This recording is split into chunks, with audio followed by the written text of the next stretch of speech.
আমি সকলোৱে জানো ভাৰতীয় জনতা পাৰ্টিৰ নেতাসকলৰ মনত প্ৰিয়ংকা গান্ধীৰ প্ৰতি যথেষ্ট ঘৃণা লুকাই আছে। ভাৰতীয় জনতা পাৰ্টিৰ প্ৰাক্তন সাংসদ ৰমেশ বিদুৰীয়ে অশালীন অনুভূতিৰ শেহতীয়া উদাহৰণ। ৰমেশ বিদুৰীয়ে কি কৈছে সেইটো আপোনালোকক কম। তাৰ আগতে কওঁ, বিজেপি নেতাসকলে প্ৰিয়ংকা গান্ধীৰ সম্পৰ্কে এনে ধৰণৰ অশ্লীল মন্তব্য আগতেও কৰি আহিছে। তেওঁলোকৰ প্ৰচাৰ যন্ত্ৰই প্ৰিয়ংকা গান্ধীৰ বিষয়ে অশ্লীল মন্তব্য আগতেও দি আহিছে আৰু এতিয়াও দি আছে। ৰমেশ বিদুৰীয়ে কৈছে, মই দিল্লীৰ ৰাস্তাবোৰ প্ৰিয়ংকা গান্ধীৰ গালৰ দৰে কৰিম। লালু প্ৰসাদ যাদৱে এবাৰ হেমা মালিনীৰ গালৰ বিষয়ে এই অশ্লীল মন্তব্য দিছিল, কিন্তু তেতিয়া বিষয়টো বেলেগ আছিল। কাৰণ সেই সময়ত লালু প্ৰসাদ যাদৱ এনে মন্তব্য দিছিল, তেতিয়া সংবাদ মাধ্যমে লালু প্ৰসাদ যাদৱক তীব্ৰ সমালোচনা কৰিছিল। আজি সংবাদ মাধ্যম সম্পূৰ্ণৰূপে নীৰৱ হৈ আছে। পাৰ্থক্যটো হ'ল ৰমেশ বিদুৰীৰ গান্ধী পৰিয়ালৰ প্ৰতি অগণন ঘৃণা আছে। আমি সংসদৰ ভিতৰত ৰমেশ বিদুৰীৰ কাৰ্যকলাপ দেখিছোঁ। যেতিয়া তেওঁ বিএছপিৰ প্ৰাক্তন সাংসদ দানেশ আলীৰ ওপৰত অশ্লীল আৰু অশালীন আক্ৰমণ কৰিছিল, সেই বিষয়ে কথা পাতিম। কিন্তু প্ৰথমে মই কওঁ, এবাৰ নহয় দুবাৰ ৰমেশ বিদুৰীয়ে প্ৰিয়ংকা গান্ধীৰ গালৰ কথা উল্লেখ কৰিছে, যিয়ে দেখুৱায় যে তেওঁলোকৰ ভিতৰত কিমান হিংসা কংগ্ৰেছক লৈ। ৰমেশ বিদুৰী কি কৈছে শুনিব। कहा था बिहार में कि बिहार की सड़कों को मैं हेमा मालिनी जी के गालों जैसे बना दूंगा। लालू ने झूठ बोला था, नहीं बना पाया, लेकिन मैं आपको विश्वास दिलाता हूं, जैसे ओखले की सड़कें हमने बना दिए, संगम बिहार की सड़कें बना दिए, इसी प्रकार से कालकाजी भी सुधार कैंप के सामने वाली, बराबर वाली, अंदर वाली सारी की सारी सड़कें প্ৰিয়ংকা গান্ধীকে গাল জেসে জৰুৰ বনা দেंगे। মই কৈছিলোঁ লালু প্ৰসাদ যাদৱে এবাৰ হেমা মালিনীৰ গালৰ বিষয়ে একে মন্তব্য কৰিছিল। সেই সময়ত লালু প্ৰসাদ যাদৱক তীব্ৰ সমালোচনা কৰা হৈছিল। কিন্তু মই আপোনাক এটা প্ৰশ্ন সুধিব বিচাৰোঁ, এই মন্তব্যটো কালিৰ। আপুনি কোনো গদি মিডিয়াত এই বিষয়ে ডিবেট কৰা শুনিছেনে? মনত ৰাখিব, ৰাহুল গান্ধীৰ বিষয়ে মিছা কথা প্ৰচাৰ কৰি তেওঁৰ ওপৰত এটা ডিবেট চলাইছিল গদি মিডিয়াই, যে ৰাহুল গান্ধীয়ে কৈছিল ভাৰতত অধিক মহিলাক ধৰ্ষণ কৰোৱা হওক। স্মৃতি ইৰাণীয়ে সাংসদত থিয় হৈ এই মিছা কথাটো প্ৰচাৰ কৰিছিল। মই সেইটো পিছত আলোচনা কৰিম। কিন্তু ইয়াত ভাৰতীয় জনতা পাৰ্টিৰ প্ৰতিদ্বন্দ্বী এজন ব্যক্তি, তেওঁ দিল্লীৰ মুখ্যমন্ত্ৰী আতিশী মাৰ্লেনাৰ বিৰুদ্ধে এনে মন্তব্য দি আছে। কল্পনা কৰক, এই ব্যক্তিজনে আনকি জিকিবও পাৰে, কিয়নো আম আদমী পাৰ্টীয়ে ক্ষমতা বিৰোধী ঢৌৰ সন্মুখীন হৈছে আৰু এই ব্যক্তিজন আপোনাৰ বিধায়ক হ'বলৈ গৈ আছে। অৱশ্যে আপোনাৰ স্ক্ৰীণত কংগ্ৰেছ নেতা পৱন খেৰাৰ বক্তব্য। পৱন খেৰাই কয়, এই দুৰ্ব্যৱহাৰ কেৱল এই মানুহজনৰ মানসিকতা প্ৰদৰ্শন নকৰে, এইটো ইয়াৰ মালিকসকলৰ বাস্তৱতা। ওপৰৰ পৰা তললৈ আপুনি বিজেপিৰ এই ক্ষুদ্ৰ নেতাসকলৰ ক্ষেত্ৰত ৰাষ্ট্ৰীয় স্বয়ংসেৱক সংঘৰ মূল্যবোধ দেখিব। কংগ্ৰেছে ইয়াক এটা ডাঙৰ বিষয় কৰি তুলিছে আৰু এই বিষয়ত সুপ্ৰিয়াই তীব্ৰভাৱে আক্ৰমণ কৰিছে। সুপ্ৰিয়াই কি কৈছে শুনিব।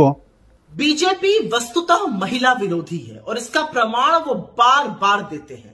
बीजेपी के पूर्व सांसद और अब कालका जी दिल्ली में उनके विधायक उम्मीदवार रमेश बिधूड़ी जी का प्रियंका गांधी जी के संदर्भ में दिया हुआ बयान न सिर्फ शर्मनाक है, बल्कि उनकी असली कुत्सित महिला विरोधी मानसिकता को दिखाता है। जिस आदमी ने सदन में खड़े होकर अपने साथी सांसद को गंदी गंदी गालियां दी हो और उसकी कोई सजा, उसका कोई खामियाजा न भुगता हो, उससे क्या ही उम्मीद की जा सकती है। लेकिन क्या इस घटिया भाषा, इस घटिया बयान के लिए बीजेपी की महिला नेत्रियां, महिला बाल विकास मंत्री, बीजेपी के अध्यक्ष जेपी नड्डा और खुद प्रधानमंत्री जी कुछ बोलेंगे? असलियत तो यह है कि इस महिला विरोधी भाषा, इस महिला विरोधी सोच, इस कुत्सित मानसिकता के जनक तो खुद मोदी जी ही हैं। जब वो चुनावी सभाओं में मंच से मुजरा, मंगलसूत्र, बेटियों को कोई छीन कर ले जाएगा जैसे शब्द बोलते हैं, तो उनके नीचे वाले उन्हीं का अनुसरण करते हैं, वो और क्या बोलेंगे। लेकिन ये घटिया सोच है, ये घटिया मानसिकता है और इसके लिए न सिर्फ रमेश बिधूड़ी को बल्कि बीजेपी के शीर्ष नेतृत्व को हाथ जोड़ के माफी मांगनी चाहिए। ये सिर्फ एक महिला प्रियंका जी के अपमान का मामला नहीं है, ये आधी आबादी के। मैं এটা কথা কওঁ, এইটো প্ৰথমবাৰৰ বাবে নহয়। যেতিয়া ৰমেশ বিদুৰীয়ে তেওঁৰ হতাশা এনেদৰে বৰ্ণনা কৰিছে, মনত ৰাখিব, সংসদৰ ভিতৰত দানেশ আলী আছিল, তেওঁৰ পিছফালে আছিল হৰ্ষবৰ্ধন আৰু ৰবিশংকৰ প্ৰসাদ। তেতিয়া এই ব্যক্তিজনে দানেশ আলীৰ বাবে ব্যৱহাৰ কৰা শব্দবোৰ কেনে আছিল, মই সেইবোৰ পুনৰাবৃত্তি কৰিব নোৱাৰোঁ। কিন্তু ইয়াৰ ভিতৰত তেওঁ দানেশ আলীক সন্ত্ৰাসবাদী বুলি অভিহিত কৰিছিল। তেওঁ কিছুমান এনেকুৱা ৱৰ্ড ব্যৱহাৰ কৰিছিল যিবিলাক মই আপোনাক শুনাব নোৱাৰিম, বিপ কৰিব লাগিব। আচৰিত, ৰমেশ বিদুৰীয়ে কোৱা কথাটো নহয়, তেওঁৰ পিছফালে বহি থকা ৰবিশংকৰ প্ৰসাদ আৰু হৰ্ষবৰ্ধনে হাঁহি আছিল। হাঁহি আছিল এইটো ভাৰতীয় জনতা পাৰ্টিৰ কৌশল চৰিত্ৰৰ মুখ। সাংসদত কি ঘটিছিল মনত পেলাওক। এই মানুহজনে কি কৈছিল, এই মানুহজনে কি কৈ আছিল, আৰু দ্বিতীয়বাৰৰ বাবে আকৌ আহি আছে। এই ব্যক্তিজনে প্ৰিয়ংকা গান্ধীৰ বিষয়ে অশ্লীল আৰু অশালীন মন্তব্য দি তেওঁ সংসদৰ ভিতৰত কি কৈছিল শুনিব।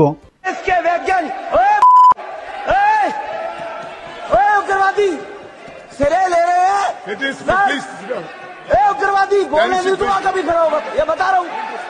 उग्रवादी कटवे सर, ये जो श्रेय अगर जाता है तो देश के प्रधानमंत्री को जाता है। ये आतंकवादी है, उग्रवादी है, ये मुल्ला आतंकवादी है। इसलिए सर अभी मैं बताना चाहता हूँ,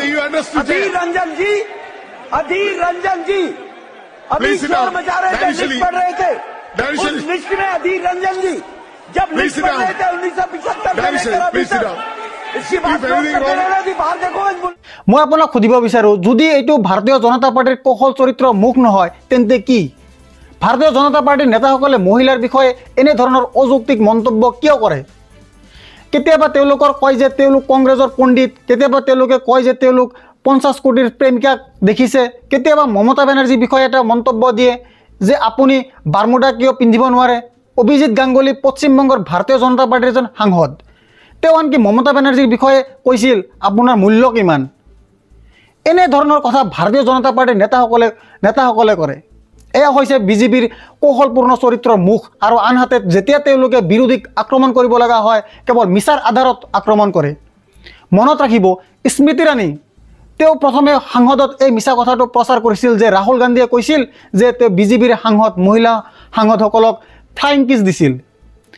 যদিও তেওঁ এনেকুৱা একো কোৱা নাছিল, অৱশ্যে মই বিশ্বাস কৰোঁ যে দেশত ঘৃণা বিয়পাতকৈ ফ্লাইং কিছটো বহুত ভাল। কিন্তু এইটো এটা বেলেগ বিষয়, এইটো এটা বেলেগ বিতৰ্ক। আটাইতকৈ আচৰিত কথাটো হ'ল যে যেতিয়া বিজেপিয়ে মহিলাৰ পৰিচয়ৰ বিষয়টো উত্থাপন কৰে তেতিয়া আপোনাৰ মনত আছে মিছা কথাৰ আশ্ৰয় লৈছিল। স্মৃতি ইৰাণীয়ে সাংসদৰ ভিতৰত থিয় হয় আৰু কয় যে ৰাহুল গান্ধীয়ে দেশৰ মহিলাসকলক অপমান কৰিছে। তেওঁ কয় ভাৰতীয় মহিলাক ধৰ্ষণ কৰক। আচলতে ৰাহুল গান্ধীয়ে এনেকুৱা কথা কোৱা নাছিল। প্ৰথমে ৰাহুল গান্ধীয়ে কি কৈছিল শুনিব, আৰু তাৰপিছত স্মৃতি ইৰাণীৰ বক্তব্য মই আপোনালোকক শুনাম। প্ৰথমে ৰাহুল গান্ধীৰ ভাষণটো শুনক। नरेंद्र मोदी ने कहा था मेक इन इंडिया, कहा था ना। अब आप जहां भी देखो मेक इन इंडिया नहीं भैया, अब है rape in India. Rape in India, जहां भी देखो अखबार खोलो, झारखंड में महिला पर बलात्कार, उत्तर प्रदेश में देखो नरेंद्र मोदी के एमएलए ने महिला का रेप किया, उसके बाद गाड़ी का एक्सीडेंट हो गया, नरेंद्र मोदी एक शब्द नहीं बोलता। हर प्रदेश में हर रोज rape in India. Narendra Modi ji कहते हैं बेटी पढ़ाओ बेटी बचाओ। मोदी जी आपने ये नहीं बताया किससे बचाना है, बीजेपी के एमएलए से बचाना है। এতিয়া ৰাহুল গান্ধীৰ মন্তব্যটো উল্টা কৰি স্মৃতি ইৰাণীয়ে কয় যে ৰাহুলে কৈছিল যে ভাৰতত অধিক মহিলাক ধৰ্ষণ কৰোৱা হওক। আপুনি শুনিছে ৰাহুলে কি কৈছিল? তেওঁ মহিলা সম্পৰ্কে দেশৰ আইন শৃংখলা পৰিস্থিতিৰ ওপৰত প্ৰশ্ন উত্থাপন কৰিছিল। কিন্তু স্মৃতি ইৰাণীয়ে সেই মন্তব্যটো উল্টা কৰি সাংসদত কি কৈছিল শুনিব। पार्टी का नेता सार्वजनिक तौर पर क्लैरियन कॉल देता हो कि हिंदुस्तान की महिलाओं का बलात्कार होना चाहिए। ये राष्ट्र के इतिहास में पहली बार हुआ है जो कांग्रेस पार्टी का नेता रेप जैसे संगीन जुर्म को पॉलिटिकल मॉकरी का हिस्सा बनाता। স্বাধীন ভাৰতৰ ইতিহাসত এনে বহুতো ৰাজনৈতিক দল আছে যাৰ কাৰ্যকালত মহিলাৰ পৰিচয়ৰ ওপৰত প্ৰশ্ন উত্থাপন কৰা হৈছিল। কিন্তু ভাৰতীয় জনতা পাৰ্টিয়ে যোৱা 11 বছৰত সকলো অভিলেখ ভংগ কৰিছে। চিন্তাৰ এক বিষয় হৈ পৰিছে 2014 চনৰ আগতে নিৰ্ভয়া ঘটনাটো ঘটিলে কি হ'লহেঁতেন। তেতিয়া মই ধীৰতাৰে ক'ব পাৰোঁ যে তেওঁলোকৰ প্ৰচাৰ যন্ত্ৰ, তেওঁলোকৰ পোহনীয়া গুডি মিডিয়া মাধ্যম সেই ধৰ্ষণকাৰী আৰু হত্যাকাৰীসকলৰ পক্ষত আহিলেহেঁতেন। কিয়নো তেওঁলোকৰ কিছুমান পণ্ডিত আছিল, কিছুমান ক্ষত্ৰিয় আছিল, কিছুমান বানিয়া আছিল। মই নিশ্চিতভাৱে ক'ব পাৰোঁ যে এটা জাতিগতভাৱে আন্দোলন আৰম্ভ হ'লহেঁতেন সেই ধৰ্ষণকাৰীসকলক বচাবলৈ। আৰু মই এইটো এই কাৰণে কৈ আছোঁ কাৰণ হাতৰাছত কি ঘটিছিল মনত ৰাখিব। হাতৰাছত মাছুম ছোৱালীজনীৰ মৃতদেহ ৰাতিটোৰ ভিতৰত জ্বলাই দিয়া হয় আৰু সংবাদ মাধ্যমৰ এটা ডাঙৰ অংশ হত্যাকাৰী আৰু অভিযুক্তক পক্ষত ওলাই আহে। মাছুম ছোৱালীজনী যাৰ শৰীৰটো ৰাতিটোৰ ভিতৰতে জ্বলি গৈছিল, মই তেওঁৰ চৰিত্ৰৰ বিষয়ে পাহৰি যোৱা নাই। জি নিউজৰ এজন এংকৰে কেনেধৰণৰ প্ৰশ্ন উত্থাপন কৰি আছিল মনত ৰাখিব। কাঠুৱাত এজন 6 বছৰীয়া নিৰ্দোষী শিশুক প্ৰথমে ধৰ্ষণ কৰা হৈছিল আৰু তাৰপিছত মাৰি পেলোৱা হৈছিল। আপোনাৰ মনত আছেনে? ধৰ্ষণকাৰীৰ পক্ষত ওলাই অনা ৰেলীৰ সমৰ্থনত বিজেপিৰ 2জন মন্ত্ৰী ওলাই আহিছিল আৰু তাৰপিছত কেনেকৈ এটা চেনেলে সেই মাছুমৰ বিৰুদ্ধে দুষ্ট প্ৰচাৰ কৰিছিল। তাইক প্ৰথমে ধৰ্ষণ কৰা হৈছিল আৰু তাৰপিছত হত্যা কৰা হৈছিল।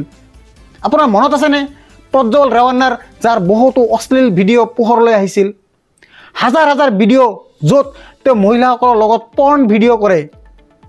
আমাৰ প্ৰধানমন্ত্ৰী নৰেন্দ্ৰ মোদীয়ে তেওঁৰ বাবে ভোট বিচাৰি আছিল। আপুনি নিশ্চয় ব্ৰিজভূষণ চৰণ সিঙক পাহৰি যোৱা নাই। দিল্লী আৰক্ষীত তেওঁৰ বিৰুদ্ধে চাৰ্জশ্বিটো আছে, কিন্তু এতিয়ালৈকে বিজেপিয়ে তেওঁলোকৰ ওপৰত কোনো ব্যৱস্থা গ্ৰহণ কৰা নাই। তেওঁ কাৰাগাৰৰ ভিতৰত নাই, আন মানুহে কাৰাগাৰলৈ যায়। কুলদীপ সিং সিংগাৰ, স্বামী চিন্ময়ানন্দ, ধৰ্ষণকাৰী ৰাম ৰহিম, তেওঁক বাৰে বাৰে বিজেপি নিৰ্বাচনত জয়ী হ'বলৈ পেৰোলাত মুকলি কৰি দিয়া হয়। এইবিলাক হয় যিটো নিজেই ইমান লজ্জাজনক, যিয়ে দেখুৱায় যে মহিলাৰ সন্মানৰ বিষয়ে তেওঁলোকৰ মনত কি আছে। প্ৰিয়ংকা গান্ধীৰ বিষয়ে ৰমেশ বিদুৰে কিমান অশালীন আৰু অশ্লীল মন্তব্য দিছিল, কিমান অশ্লীল মন্তব্য দিয়ে, কিন্তু মই আত্মবিশ্বাসেৰে ক'ব পাৰোঁ যে ভাৰতীয় জনতা পাৰ্টীয়ে ক্ষমা নিবিচাৰে। আপুনি অনাগত দিনবোৰত দেখিব পৰিস্থিতি কিমান বেয়াৰ পৰা বেয়ালৈ যায়।